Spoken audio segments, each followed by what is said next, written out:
Manu, vamos começar falando sobre esse caso do Robinho? Porque o Robinho, jogador de futebol do Santos, da seleção, do Milan, inclusive quando ele estava no Milan, ele foi condenado a 9 anos de prisão pela justiça italiana após ter estuprado uma jovem albanesa com outros 5 amigos. A data para o julgamento de Robinho no Brasil foi marcada para o dia 20 de março pelo STJ, Superior Tribunal de Justiça. Ele foi sentenciado em última instância a 9 anos de prisão na Itália pelo crime de estupro contra uma mulher da Albânia em uma boate em Milão em 2013, quando era jogador do Milan. A pedido da Justiça da Itália, a corte decidirá se ele pode cumprir a pena no Brasil ou não. A relatoria do caso será do ministro Francisco Falcão. Em novembro do ano passado, o Ministério Público, o MPF, encaminhou a manifestação ao STJ. Mano Ferreira, mais um caso de jogador de futebol condenado por estupro, até antecedente a estes mais recentes que a gente estava repercutindo, mas que agora pode, enfim, ter o seu desdobramento na justiça brasileira. Pois é, Koba, bom dia aos colegas, bom dia à nossa audiência. É mais um triste caso de um ídolo do futebol brasileiro que se envolve numa conduta absolutamente criminosa, é condenado pela justiça e, nesse caso, diferente do Daniel Alves, que está pagando a sua pena na Espanha, o Robinho segue livre no Brasil. Esses dias visitou a Vila Belmiro, o lugar onde ele foi revelado pelo Santos, como se nada tivesse acontecido, o que é muito revelador da forma lenta como o Brasil trata os grandes casos na justiça. É algo que nos envergonha como país, porque esses casos emblemáticos, ainda mais os que envolvem pessoas com tanta repercussão, precisam servir de exemplo nos casos em que você tem uma condenação. Você lembra que no caso do Robinho, teve até áudio dele confessando o que tinha acontecido, conversando com um amigo, dizendo que, não, fiz isso e aquilo, a mina estava bêbada, se descobrem isso, eu estou ferrado. E aí, bem, descobriram, e ele está ferrado. Pois é, vamos ver agora com esse julgamento, se ele vai cumprir pena ou não, porque o Robinho nunca esteve preso, diferentemente do Daniel Alves, que está lá na Espanha encarcerado, Agora, Aninha, jogador de futebol, mulher, estupro, mais um caso, aliás, já era um caso, mas agora com um anseio por, de fato, executar a pena dele, de justiça ser feita, tantos anos depois, porque o caso, o fato, o estupro, teria acontecido em 2013, há 11 anos. Como é que você vê? Ana Beatriz. Olha, o Mano pegou num ponto-chave, é uma situação absolutamente lamentável e intolerável que se aguarde 11 anos para, se der certo a homologação dessa sentença no STJ, ele vir a cumprir essa pena, Então vamos lembrar, imagina para essa moça que foi estuprada não só pelo Robinho, mas por 5 pessoas, esperar 11 anos para que talvez eles sejam presos. Eu nem sei as circunstâncias dos demais envolvidos, mas o Robinho é o que nos chama mais atenção por conta dessa questão de ser um jogador de futebol. Na semana passada, em razão do Daniel Alves, a gente comentou bastante sobre como existe um machismo e uma situação assim de impunidade dos jogadores de futebol. Você pode ver, e eu reparei isso nos comentários, nas publicações que envolviam o Daniel Alves. Existe uma idolatria, até com uma sentença. Mesmo assim, as pessoas continuam defendendo o Daniel Alves, assim como defendem o Robinho, dizem que são mulheres interesseiras. Isso é muito, muito grave. Precisa se alterar, porque existe um processo, existe justiça, tem uma condenação e mesmo assim, as pessoas não acreditam nela e 2, ela não é cumprida. Só lembrando aqui para a nossa audiência que não será rediscutido o estupro em si. O que está sendo discutido é a possibilidade de o Robinho cumprir pena aqui no Brasil, porque essa condenação vem da Itália. Então, a intenção da corte italiana é que ela seja homologada no Brasil para que ele possa ser preso aqui, já que ele não pode ser extraditado para ser preso e cumprir a pena lá. Sobre estes detalhes jurídicos que falava a Aninha Beatriz, nós estamos recebendo no Morning Show o advogado Rafael Paiva, ele que é criminalista e especialista em casos de violência contra a mulher. Bem-vindo, doutor Rafael. Olá, bom dia a todos. É um prazer poder colaborar com esse tema aqui nesse programa. Rafael, quero entender de você as questões jurídicas envolvidas, porque a defesa do Robinho diz que o caso não pode ser simplesmente homologado e a pena executada no Brasil, de que o caso deveria recomeçar do zero, porque a legislação internacional que trata a respeito de extradição ou não, teria sido posterior ao fato e, como seria uma norma de natureza penal, ela não pode retroagir em malefício do réu, ou seja, em prejuízo do réu. Como é que você vê essa tese da defesa? Tem chance do Robinho não ser punido e o processo recomeçar do zero? Olha, essa é uma manobra da defesa, é compreensível que eles tentem um novo julgamento, mas isso é muito difícil de acontecer.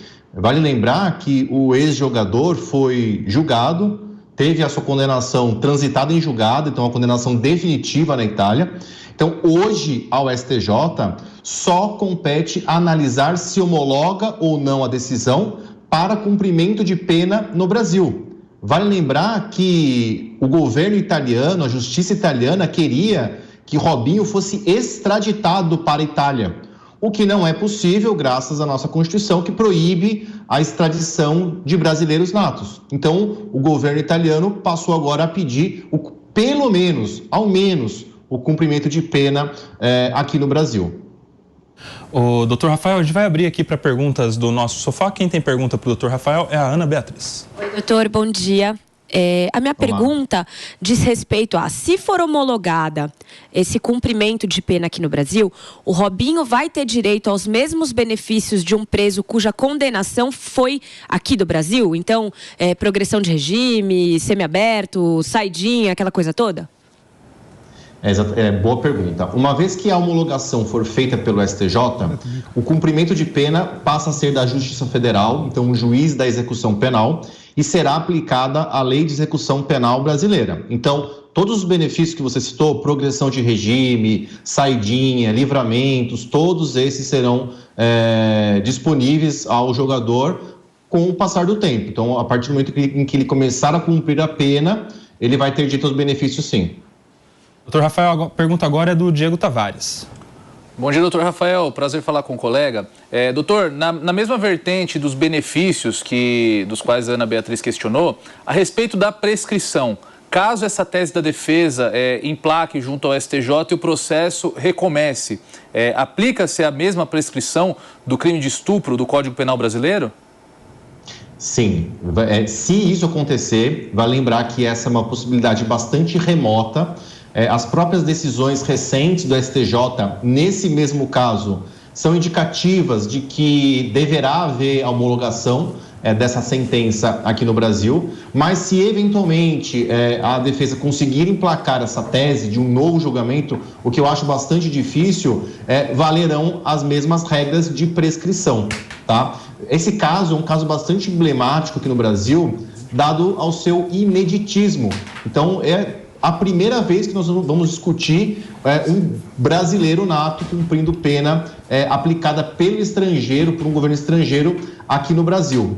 Então, eu espero, e esse julgamento, para mim, ele vai ser um divisor de águas para a gente deixar de compreender o nosso país como um país de impunidade. Acho que nós mesmos brasileiros nos vemos muitas vezes assim, a comunidade também internacional muitas vezes também nos vê assim. Então, por isso que o STJ não deve emplacar essa tese de um novo julgamento no Brasil, já que, no meu entendimento, todos os requisitos objetivos para aplicação da pena aqui no Brasil estão devidamente preenchidos. Doutor Rafael, a pergunta agora é do Felipe Monteiro.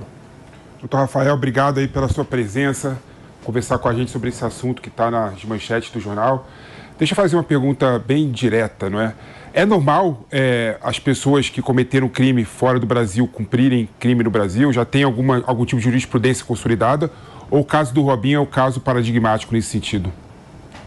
Com certeza, Felipe, é um caso paradigmático.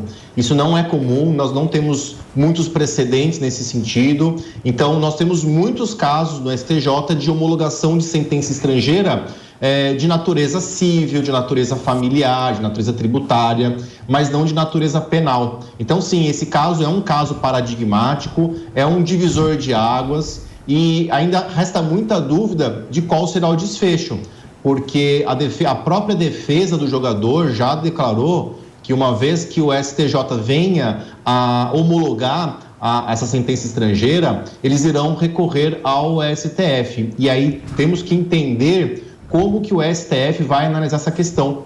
Porque, inclusive, esse é um ponto bastante interessante. Há um senso comum de que o STF é a mais alta corte no país, é o tribunal mais poderoso.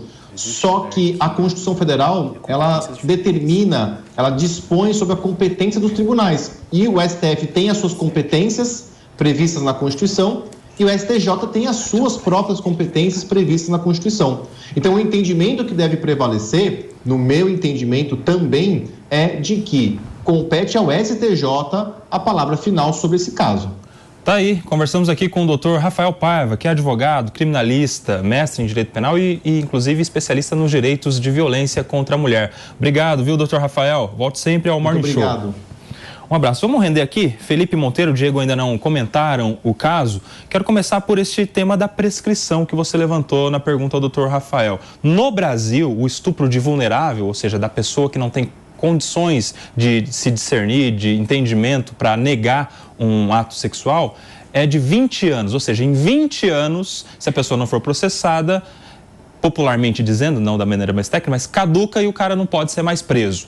E nós já estamos há 11 anos do fato, Diego. Exato, Koba. E, enfim, eu acho que reforça aquilo que o doutor trouxe a respeito da visão do Brasil lá fora como um país da impunidade. Você pega um brasileiro que cometeu um crime terrível na Europa, que vem para cá e é inocentado de certa forma, né? Não, tecnicamente não é inocentado, mas essa é a imagem que fica. Reforça-se lá fora realmente esse estereótipo do Brasil, um país no qual as leis não funcionam. E vamos lembrar, a prescrição do crime, no caso, eu não sei a partir de que ponto começaria a correr, acho que da homologação da sentença ou da decisão do STJ que determine o retorno desses autos à primeira instância. Mas certamente, considerando o tempo médio de duração de um processo penal aqui no Brasil, o Robinho vai ter com folga esse prazo para se ver livre da condenação.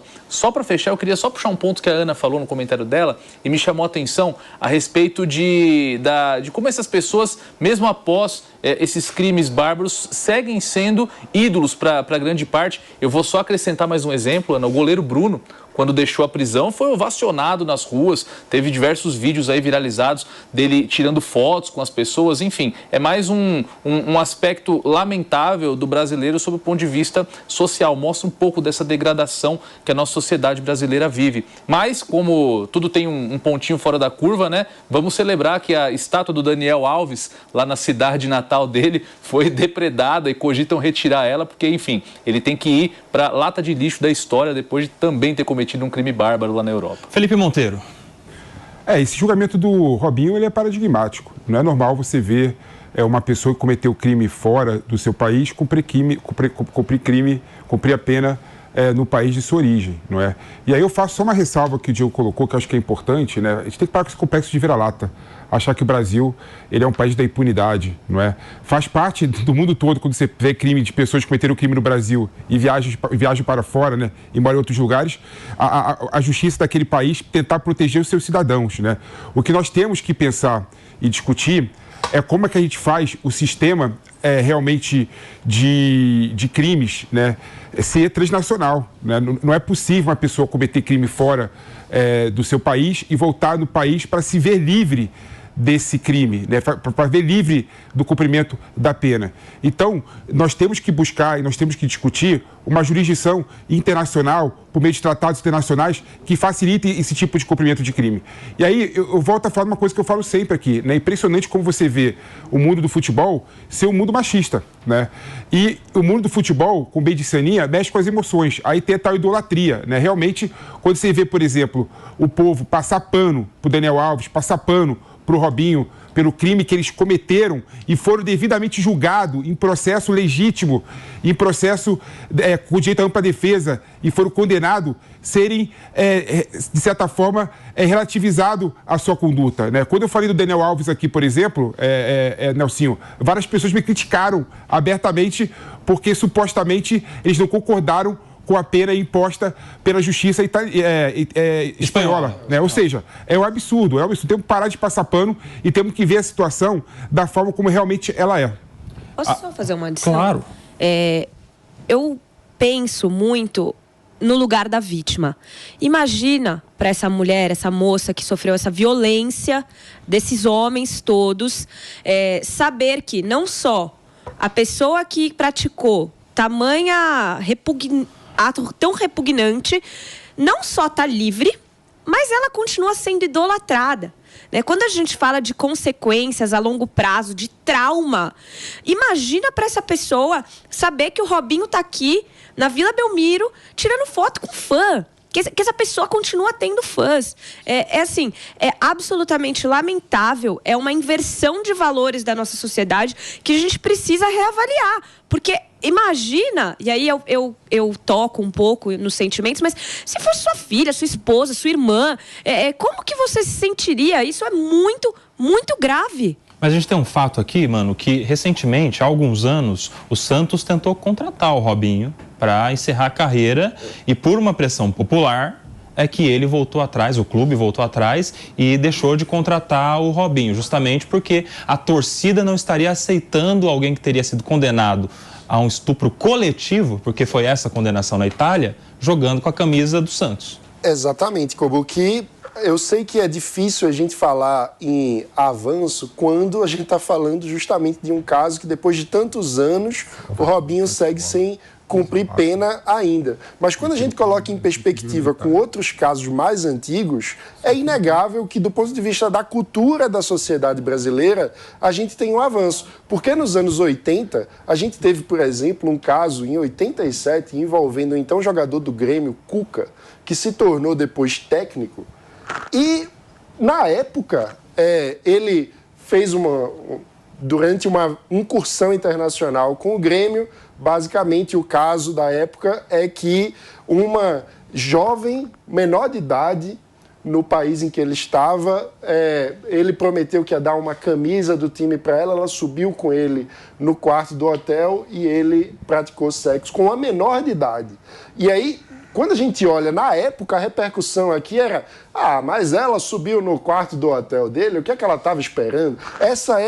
Esse era o comentário geral sobre o caso no Brasil na época, e o Cuca seguiu a carreira dele como jogador, virou técnico, e nada nunca aconteceu com o Cuca em relação a isso. Isso foi normalizado de uma forma, como hoje, no caso do Robinho, apesar dele ainda não estar cumprindo a pena, a reação da sociedade é muito diferente. Então, apesar de ainda termos um gargalo para que a justiça de fato seja eficiente, eu acho que é inegável que a gente olhe para o Brasil e veja a evolução que esse tema teve na sociedade. Mas no caso do Cuca, só para lembrar, recentemente ele virou técnico do Corinthians, aliás, se não me engano, foi o último clube que ele assumiu como treinador, estava ganhando todos os jogos, mesmo assim a torcida corintiana fez uma pressão gigantesca pro clube demiti-lo, justamente mas depois de 3 décadas, né? Não, Sim. E não foi só a torcida, não.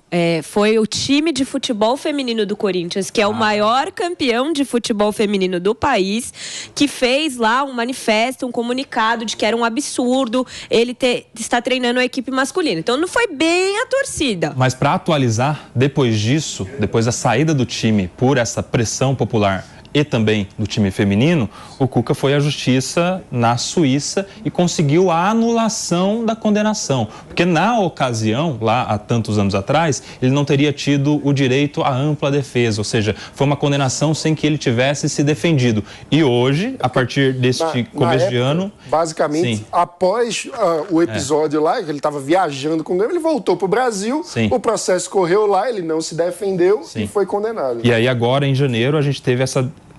Em dezembro, a notícia veio em janeiro, veio essa notícia de que a anulação da decisão que condenou o Cuca lá atrás na Suíça. Inclusive, ele foi indenizado no âmbito civil também, recebeu dinheiro de indenização, ô Felipão.